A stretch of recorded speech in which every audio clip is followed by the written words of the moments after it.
Lepas mui terang. Mui terang dah. Mui terang.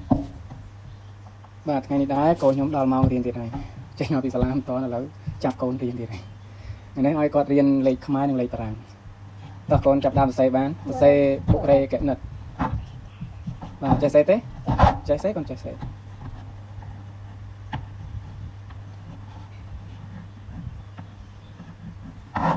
សេស្អាតតិច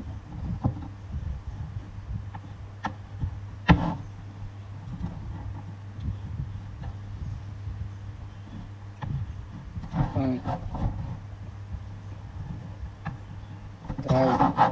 សេលេខ1ខ្មែរបាទលេខ2ខ្មែរនេះសេស្រួលមកសេលឿនពេកសេឲ្យស្អាតសេមួយប៉ុន្តែស្អាតលឿនឲ្យស្អាត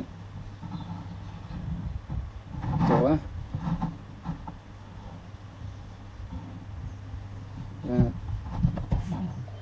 លេខ4បាទ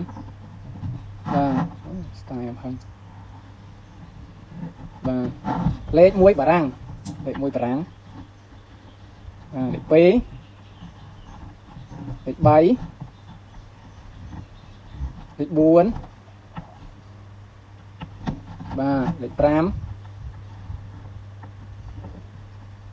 បាទលើកមកលើកមកអូខេ5សេអត់តាន់ស្អាតទេថ្ងៃក្រោយសេឲ្យស្អាតលេខត្រង់ អានមើលអានមើលចេះអានលេខ1ហីលេខ1ខ្មែរលេខ1លេខ2លេខ3លេខ4លេខ5លេខ1ត្រង់លេខ1ត្រង់ដែរលេខ1ត្រង់លេខ1លេខ1បាទលេខ2បាទលេខ3លេខ4លេខ5បាទ